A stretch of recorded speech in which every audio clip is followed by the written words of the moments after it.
It was not pretty. I mean, it was not pretty at all. But the Gophers got the job done. Hey, You are Locked On Golden Gophers. No matter what we're going to do here, we're just going to keep rowing. Your daily podcast on the Minnesota Golden Gophers. However it turns out, we're just going to keep rowing. Part of the Locked On Podcast Network. Your team every day. We're just going to keep rowing, and keep rowing.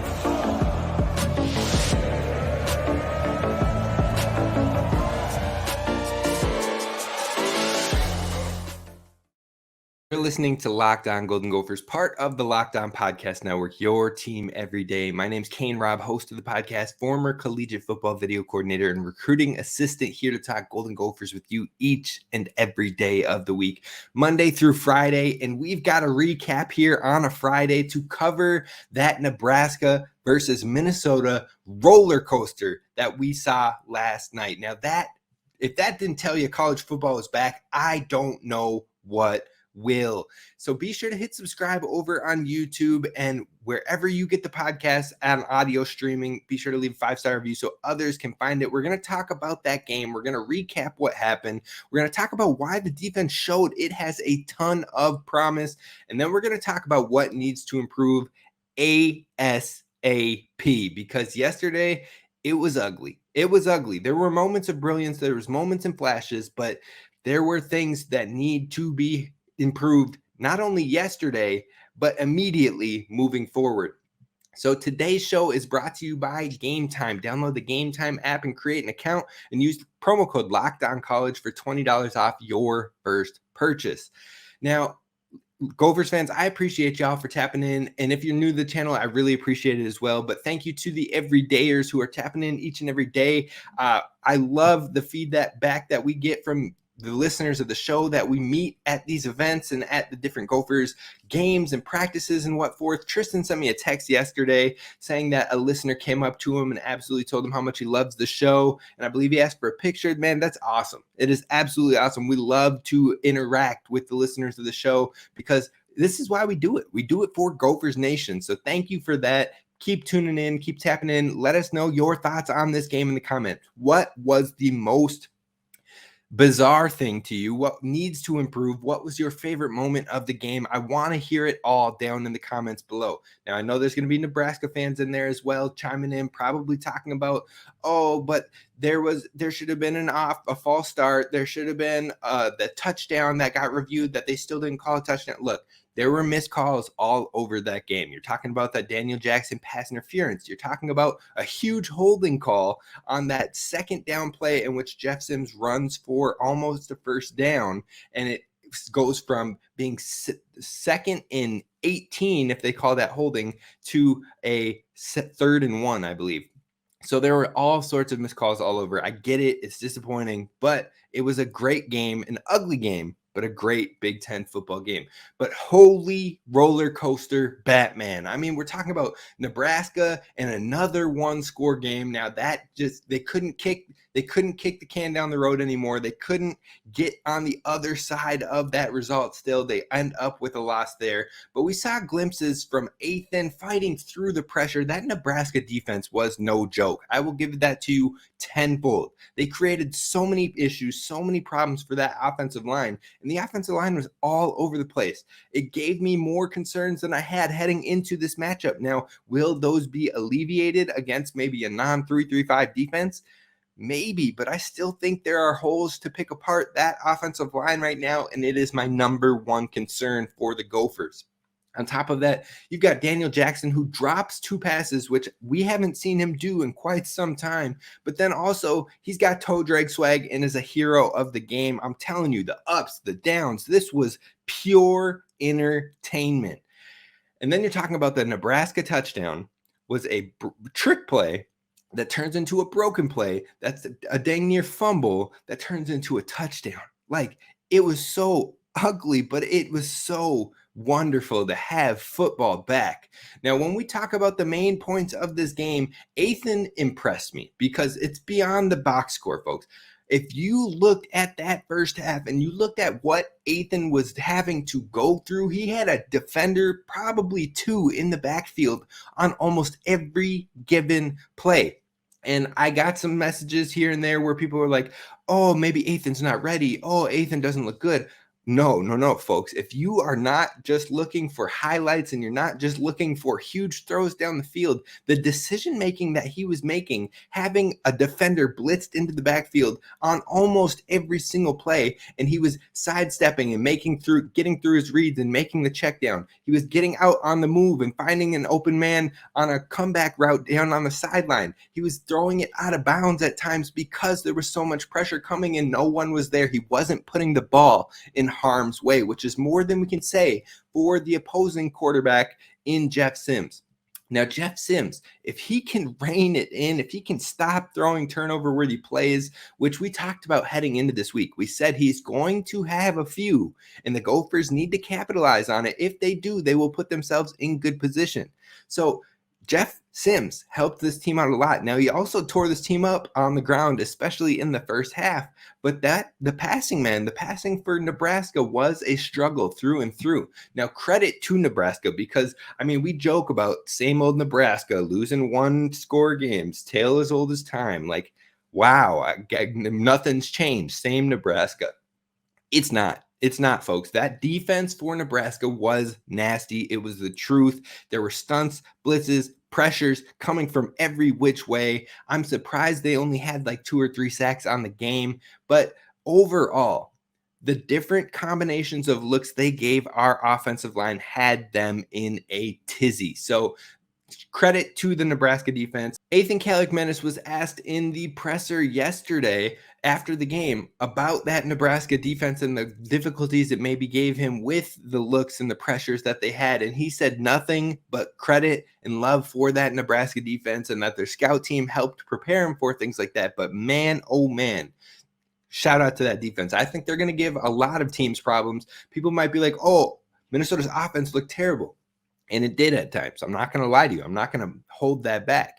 But that Nebraska defense gets a ton of credit for what Tony White was doing. Tony White took away the running game, and he made Ethan prove it. Now, there were ups and downs, but there were not too many bad looks from Ethan. There were a couple he'd absolutely love to have back, but Ethan will call himself on that. He had said, even on that 4th down play to Daniel Jackson in the end zone with the toe drag swag on that beautiful post corner route, he even said, Ethan's like, I didn't give him the best ball there.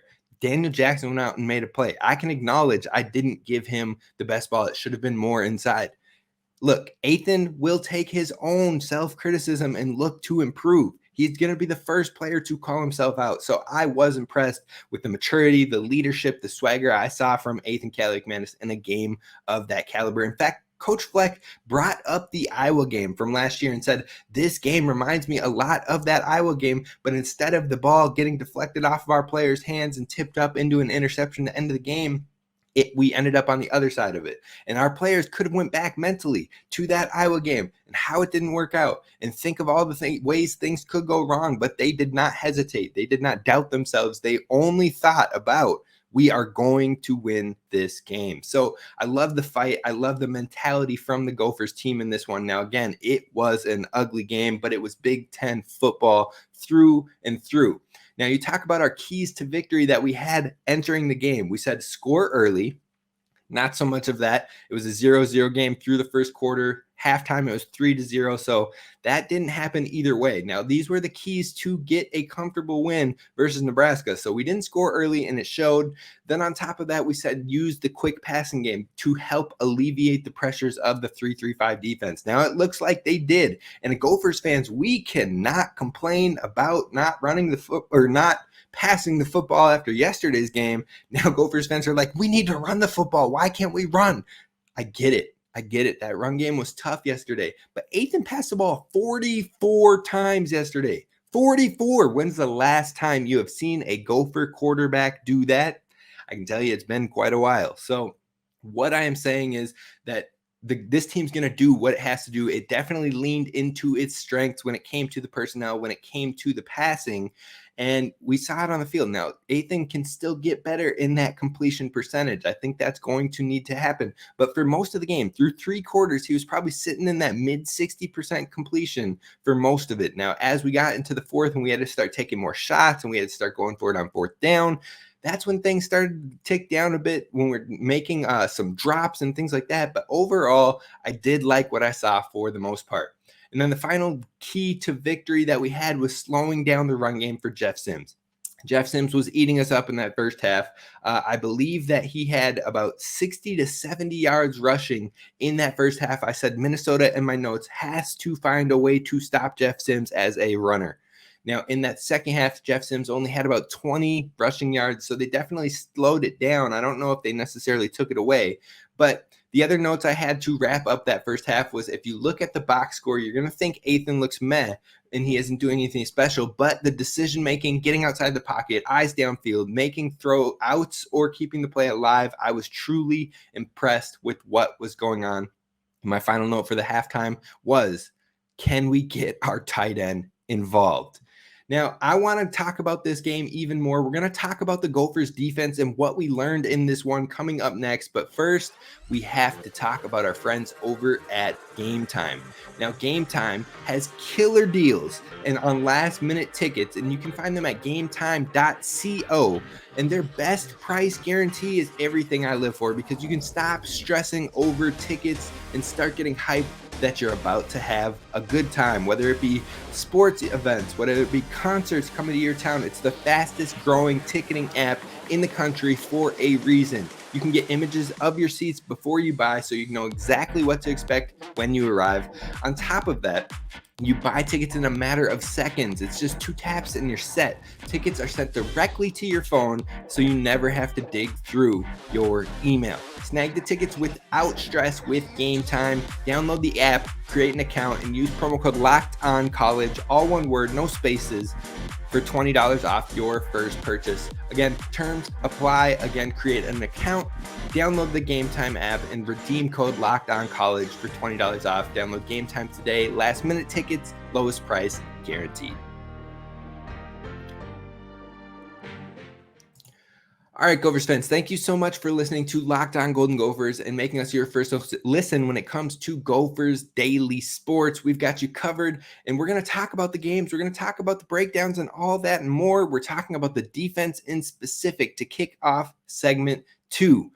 But before we do that, I do want to tell you about college football live preview show every Friday for the Locked On Network. So you can check it out each Friday live, going live from 11 a.m. to 1 p.m. Eastern on every Locked On channel on YouTube. College Football Kickoff Live will cover playoff implications, the conference rivalry games, and go in depth like only Locked On can during the season, including insight and analysis from our Locked On College hosts covering their team every day. Find it on any Locked On College YouTube channel. You won't want to miss it. Now, let's talk about this defense, because the defense went crazy. Now, Gophers fans, if I told you prior to this game that the Gophers held Nebraska to 1 offensive touchdown, had 4 turnovers, 3 sacks, in less than 300 total offensive yards, you would have thought this game was an absolute blowout. I would have too, but it wasn't. It was down to the wire. But what this defense showed, that bend don't break mentality, kept this team in the game and kept them from losing this game and it getting out of hand. 4 turnovers, 2 interceptions by Tyler Nubin, 1 interception by Trayvon Jones, and then a forced fumble by Justin Wally. That secondary that everybody was worried about heading into the season, that I told you, I have some faith in these guys. They look pretty good. They got some nice depth. They showed out yesterday. They showed out, and it wasn't just those turnover plays. Tariq Watson steps into the game. Aiden Gooseby steps into the game because of injuries, and they held it down. They weren't a weak spot. They weren't lost in the sauce. They were ready to go. The lights weren't too bright, and Joe Rossi had this defense cooking, adjusting, ready to go.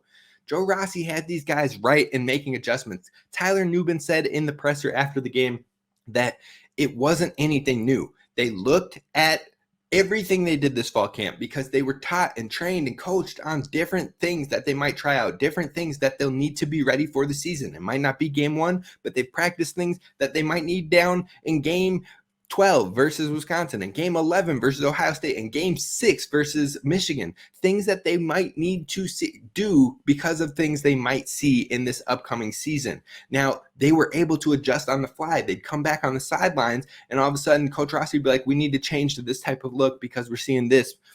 And they did it. They're like, all right, Coach, bet, we got you. And that is impressive. In week 1, with this defense that's full of new starters, with this defense that's missing its second leader on the defense and Cody Lindenberg, who was out for the entire game with a leg injury. It's missing its third best player on the defense in Justin Wally at times throughout the game because he was cramping up and in and out of the game. And you've got a redshirt freshman linebacker who has never made a start before, and Maverick Baranowski stepping in and showing up for the entire game. Aiden Gooseby, who steps in for safety Darius Green once he got injured. Tariq Watson, who steps in for Justin Wally as he got injured. This defense showed it is not only deep, but it is just as good as we've seen for the last 2 years, and it can only get better. Now, you might be like, whoa, just as good as these last 2 years, man. We've been a top 15 defense. That defense last night only gave up one offensive scoring touchdown, and it was on a busted, broken, crazy, wild, stupid trick play. A play in which the running back runs it out this way, throws it back over to the quarterback, who drops the ball because he throws it. It's a backward pass, so they can still throw it forward. Drops the ball. Basically, it's a fumble on the ground as the DB, who is in coverage on the wide receiver who ends up open, is playing more of a man coverage look. He has his back turned to the ball. He turns around to get a face for the ball, sees the ball on the ground, thinks, oh, that's an incomplete pass, and then all of a sudden shifts his hips and tries to go back anyway because he sees the whistles have not blown, but at which point that quarterback picks it up, throws it onto the field to a wide open man in the end zone. It was the craziest broken, busted anomalies when it comes to an offensive touchdown, and that was the biggest play for Nebraska in the entire game when it came to offensive production. That is the only mistake big play that they gave up. Now, there were some missed tackles here and there that gave up some maybe 20-yard runs or so, but otherwise, this defense held it down. So I am very, very impressed with this defense overall. And I talked to Tyler Nubin after the game as well. He said that overall, everybody comes ready to play, prepares like they are a starter. We talk about Aiden Gooseby in specific because Aiden Gooseby didn't think he was going to get on the field tonight. I mean, besides maybe some special teams looks and here or there, he didn't imagine that he was going to see a lot of playing snaps on the defensive side of ball. Darius Green goes down, Aiden Gooseby comes in, and he plays like he is the starter himself. He plays pretty mistake-free football. He is in the right positions. He helps out. He makes sure that this team is set up in the right position, and it absolutely showed. He was not a weak link. He was ready for the moment. And that was absolutely impressive to me. Now, overall, this Gophers defense did have some trouble containing a running quarterback, but this was the best that you're going to see when it comes to a quarterback threat as a runner. The rest of these options, Drake May has a little bit of wiggle to him. He does. And we'll have to see that a little bit again in UNC. But besides that, that's probably the most that we will see. So the Gophers have a lot to prepare from now until that UNC matchup, but they've got some tape now. They've got some stuff to really figure out how they will address certain aspects in certain situations. So playing this Nebraska game prior to UNC is going to be nothing but a benefit for the Minnesota Golden Gophers. Now, all of the interceptions and the timing that they happened was absolutely critical. You're talking about at the end of the first half when Nebraska could score on a final play going into the half, we have an interception. You're talking about basically a game-winning or game-flipping interception with a tie ball game to help the Gophers get into field goal position with 50 seconds left in the game. And Tyler Nubin, absolutely, my eyes were locked on him on that play. I see the snap go off. I see the quarterback's eyes kind of wiggling that way. And I lock in on Tyler Nubin, looking at where he's at in the coverage as the one drop safety. It looked like they were maybe in a cover one look or something similar as one safety drop back, everybody else in man coverage. Tyler Nubin, I'm watching him. All of a sudden, I see him trigger early, and I'm like, huh. And I watch the quarterback, and he's getting a look over. I think it was a tight end, but it was an inward slot, either slot or a tight end, triggering inwards. And all of a sudden, Tyler Nubin jumped the route, picked it off, and I was like, man, oh man, is he a bad man. He was ready for it, and he's getting first-round looks for a reason, and he lived up to that hype and then some. And he doesn't care about the hype. He just wants to do what is best for this team, and this is what he came back for. This is what he came back to do, is play under the bright lights and show he is that guy. And he absolutely did that. This defense is in a really good spot overall. Also, all 3 sacks came in one drive, and that is against a mobile quarterback. So that was pretty impressive in itself, but the pass rush can continue to improve. But if I told you the defense got 3 sacks in game 1 when they only had 19 sacks on the entire season, that should show you the evolution of what could happen with this defense. Now, lastly, with the defense, it sounds like Cody Lindenberg has a leg injury, but he should be back sooner than later. So I wouldn't be too surprised to see him step up into the EMU game. But at worst, I think he'll be ready for North Carolina. So not too much to worry about there. Now, the last things we're going to cover about is what needs to improve ASAP, because there were some ugly things in this game. There were some things that had you discouraged in this game, where we're going to cover what that was coming up next. All right, Gophers fans, it's time to talk about the ugly. It's time to talk about what needs to improve for this Gophers team, and it all starts with the offensive line, in my opinion. Now, we saw Quinn Carroll play the right guard position almost all of fall camp. Now, granted, we only really got to see the first two and a half weeks of fall camp, so they had 2 more weeks to really flesh out what they were doing. And all of a sudden, we come to game 1, number 1, and we see Quinn Carroll kicked back out to the right tackle position, Martez Lewis in there at right guard. Now, Coach Fleck also said he was going to rotate that offensive line, and there wasn't true starters. Now, it might be true, there might not be true starters long term. We could see some changes, some additions, some movement for game 2. But for game 1, it was those same 5 for the entirety of the game. So you had Tyler Cooper in at left guard, Martez Lewis in at right guard, and then the 3 starters that we imagined were going to start. And guess what? It was tough for those players. Now, not only were they getting picked apart, eaten up, defensive pressure in the backfield every single play, it felt like, but it was just not only bad in the passing game, but also in the run game. We have to find a way to clean things up. Now, that being said, there were a ton of difficult stunts, difficult blitz packages, difficult looks where they're presenting 6 down linemen, 5 down linemen, 3 down linemen, and then bringing different pressures from different ways, and the offensive line just could not fully handle it. Now, there were moments where they had it together, and there were moments where Ethan had all day, especially towards the back half of the game. It did seem to really clean up in those final 5 minutes of the football game, but we need to start seeing more and more gradual improvements for longer spans of the game. So hopefully we don't have to have our quarterback throw it 44 times in the game, but our running game can get some life on the ground. Now, speaking of the running game, man, Coach Fleck,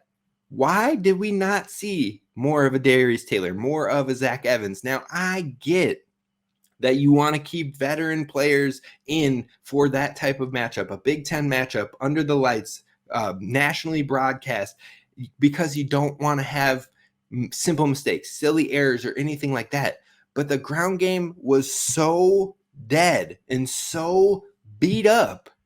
Why wouldn't you give one of the young players an option when it is hard to come by? Because it couldn't be much worse. The only way it could get worse is putting the ball on the ground, which I think was the main fear with a younger player. But at the same time, you've got to develop some sort of trust. You got to develop some sort of spark. Now, Darius Taylor, I believe, got 1 carry for 3 yards. Zach Evans didn't see a single touch. I don't even know if he saw a single snap. And I am curious to know if that will change. Eastern Michigan will be the sounding board for that, because if there's any team where Minnesota might get more of what it wants ideally for the offense, it will be in the Eastern Michigan game, as opposed to what we just saw with that 3-3-5 defense of Nebraska. So game 2 is where we're going to need to see a lot more improvement, not only from the run game, but also from the offensive line. I think you saw a decent amount of good things from the wide receivers. I need to see more targets for Brevin Spanford. It looked like we had him involved in the first quarter and the fourth quarter. What happened in that middle part of the game? We got to lean into it, man. We got to lean into it. I don't understand why we don't. But overall, I was fairly impressed. Now, the other thing that was pretty ugly for this game was the special teams. It was a roller coaster. You're talking about the first punt. It was one of the best punts in my time covering the Gophers, with some very, very favorable bounces down to the 1 yard line. great field position. And then later in the game, you're giving up a big return, which set up for that trick play touchdown. Then you're talking about on top of that, a missed field goal, which it pushes left, but it was tough. Bad field position for the Gophers. There are just things left and right, back and forth with that special teams unit. We need some consistency on top of the return game for the kickoff return. Some of those we can let be touchbacks. Take the extra yardage. Don't set yourself up on the 18 every single time. Take a touchback. Go to the 25. It's free yardage. You don't need to retry every single one of them.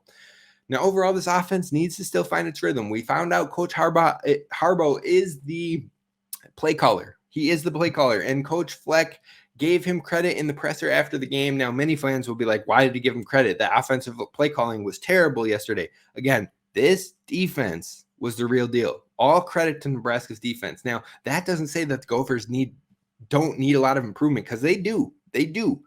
But we're going to need to start to see more of those changes as we head into Eastern Michigan week. Now, I'm going to give this tape a review, and we're going to dive in next week with more thoughts. We're going to dive in next week with the keys for the game, what we need to see improve, what we need to see change, and what flashes we saw from the film of this last game that maybe we didn't catch in watching number one. We'll do all that more next week. Be sure to subscribe over on Locked On Golden Gophers. Thank you for listening. Row the boat, Sky U Mod, Go Gophers. And as always, don't forget to subscribe.